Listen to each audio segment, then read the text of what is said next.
മൂന്നാറടക്കം ദേവികുളം താലൂക്കിലെ വിവിധ മേഖലകളിൽ വർദ്ധിച്ചുവരുന്ന വന്യജീവി ശല്യം നിയന്ത്രിക്കാൻ ഫലപ്രദമായ ഇടപെടൽ വേണമെന്ന ആവശ്യവുമായി KPMS രംഗത്ത്. വന്യമൃഗശല്യം പ്രതിരോധിക്കുവാൻ ഉതകുന്ന ഫലപ്രദമായ പദ്ധതി ആവിഷ്കരിക്കാൻ സർക്കാർ തയ്യാറാകണമെന്ന് KPMS സംസ്ഥാന കമ്മിറ്റി അംഗം KK രാജൻ ആവശ്യപ്പെട്ടു. കാട്ടുമൃഗശല്യത്താൽ ആളുകളുടെ ജീവിതം ദുസ്സഹമായി കഴിഞ്ഞുവെന്നും കുറ്റപ്പെടുത്തി.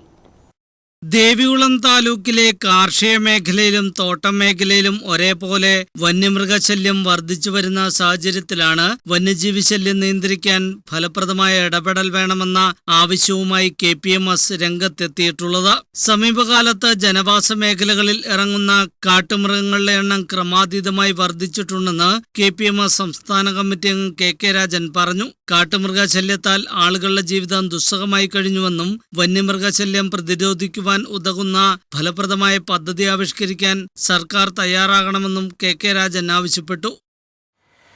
ശാശ്വതമായ ഒരു പരിഹാരം ഗവൺമെന്റ് ഭാഗത്ത് ഉണ്ടാകാത്തത് പ്രത്യേകിച്ച് ഈ തോട്ടം തൊഴിലാളി മേഖലയോട് കാണിക്കുന്ന സർക്കാരിൻ്റെ പൂർണ്ണമായ അവഗണനയാണ്. വളരെ അടിയന്തരമായി ആ തോട്ടം മേഖലയിൽ മുന്നോട്ട് താമസിച്ച തോട്ടം മേഖലയിലുള്ള ആളുകൾക്ക് ഒരു പുനരധിവാസ പദ്ധതി വളരെ അടിയന്തരമായി നടപ്പിലാക്കുകയും ഒരു ദീർഘകാല പദ്ധതിയായി മാറ്റുവാനുള്ള ഇടപെടലുകളും സാധ്യതയും സംസ്ഥാന സർക്കാരിൻ്റെ ഭാഗത്തുണ്ടാകണം എന്നുള്ളതാണ് പറയാനുള്ളത്.